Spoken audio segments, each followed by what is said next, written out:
Welcome to Reading Under the Covers, a romance novel podcast where we chat, fangirl, and maybe even swoon over our latest reads. I'm Francesca from Under the Covers book blog, and today I am talking about what to read if you like Elsie Silver, but you've already read all of her books. So if you're listening to this, chances are that you're a little bit obsessed with Elsie Silver's books. And honestly, it makes total sense. She does small town romance really, really well. And whether it's the rugged cowboys, the single dads, grumpy heroes, or that high stakes equestrian drama, she is just the perfect mix of steam, heart, and emotional depth. But what happens when you've blazed through all of Chestnut Springs, Gold Rush Ranch, and Rose Hill, and you need something else that hits the same? That's what today's episode is all about. I have categorized books by three major themes when it comes to Elsie Silver's books, and I actually have a blog post that goes into more book recommendations. I'm going to be talking about three, so I have picked one book from each of those major themes, and you can find two more books from each theme on our blog at underthecoversbookblog.com. I'm going to leave that linked in the description down below as well, so you can go and check out even more recommendations. But today here on the podcast, I wanted to focus on books that are backlist titles. They're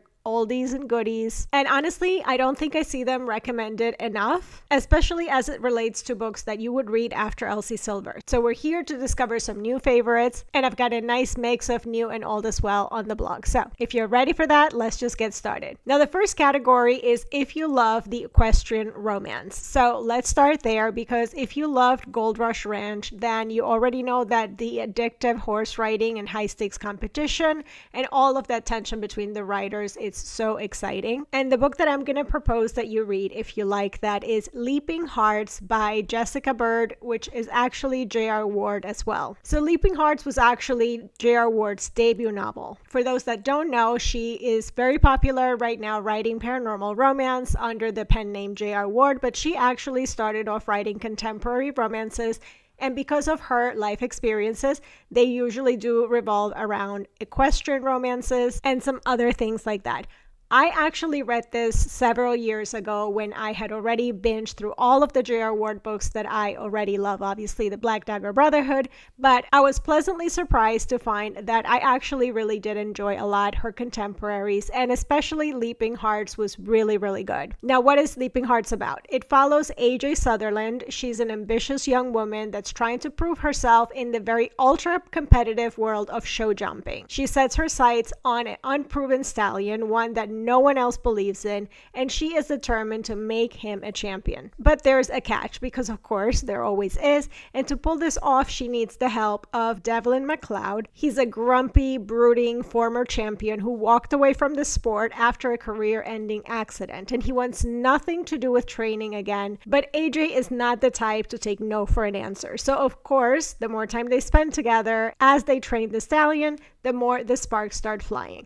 So why is this a perfect choice to read if you love Elsie Silver? We have a strong-willed heroine who refuses to back down, a hero who's a little bit broken but secretly soft, a high-stakes competition and that rider and trainer dynamic, and a little bit of that I hate you but I want you energy. So I think if you loved a photo finish or Off to the Races, then this book is going to give you all the same heart-pounding tension and the swoony, slow burn chemistry. Now, if you're more into the small-town cowboy romances from Elsie Silver's book, then I need to introduce you to my personal queen of cowboy romance, Lorelei James. I know a lot of you discovered Elsie Silver through the Chestnut Springs series, and now basically cowboy romance is your entire personality.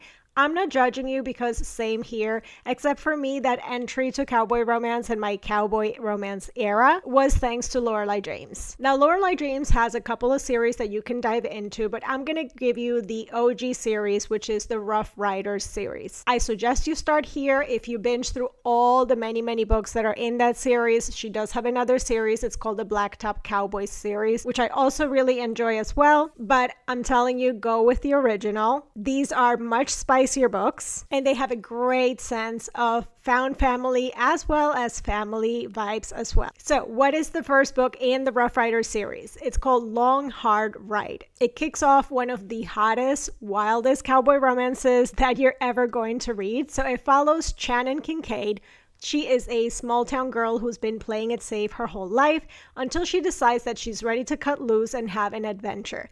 And that adventure is joining a group of rodeo cowboys on the road as they travel from town to town, competing in bull riding and chasing the adrenaline rush. And then we have Colby McKay.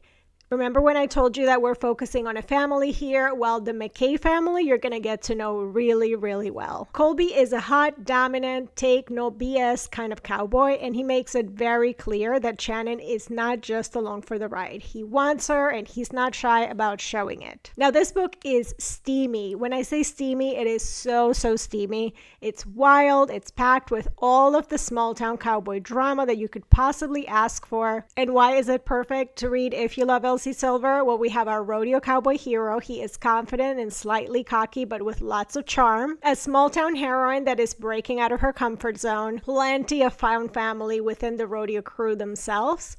And so much heat. Like, if you thought that Heartless was steamy, this one, so much farther. If you're craving more bull riding cowboys like Red from Flawless, then this is the book that you need to pick up. And believe me when I tell you that this series just gets better and better and better and better. And finally, let's talk about the single dad romance, because Elsie Silver has done some incredible, grumpy, emotionally unavailable single dads, like Kate from Heartless. And sometimes you just need a romance that hits that perfect mix of broody hero and found family vibes. Am I right or am I right? So if you're looking for those grumpy single dads, then Down Too Deep by Jay Daniels is the book that you need to add to your TBR. It follows Nathan Bell. He's a widowed single dad who is completely drowning in grief and the responsibility of raising his daughter, Marley. He's lost, overwhelmed, and doesn't know how to connect with her until he meets Jenna Savage.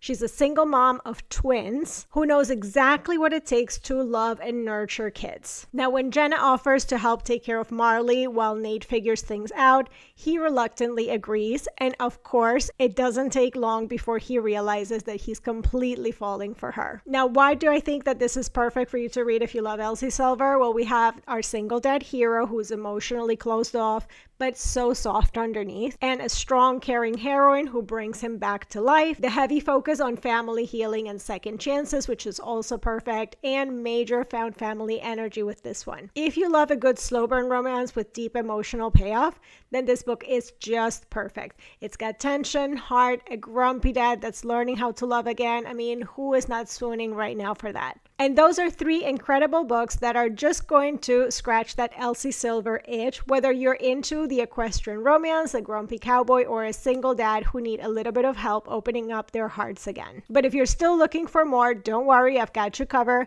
I do have 9 books total, these included, on the blog, and I'm going to leave that guide linked in the description down below so you can check that out as well and get more recommendations. As always, if you want to expand your TBR even further, you can always head to the blog at underthecoversbookblog.com and check out all of our recommendations. And of course, make sure that you subscribe to our free Substack so you don't miss any of the content that we post across all of our platforms. If you're looking for more mysteries and thrillers, you can also visit our sister blog, mysterylandia.com. And if you're watching this on YouTube, don't forget to like this video, subscribe to the channel, and hit that bell notification so you never miss an update. Now it's your turn. Let me know what's your favorite Elsie Silver book and which of these recommendations you're going to be adding to your TBR if you haven't read them yet. I'd love to hear from you. Leave me a comment on the blog, on YouTube, or wherever. You can find all of our socials in the description box down below as well. Thanks so much for hanging with me today. I hope you find something amazing to read, and I will see you guys in the next one. Bye!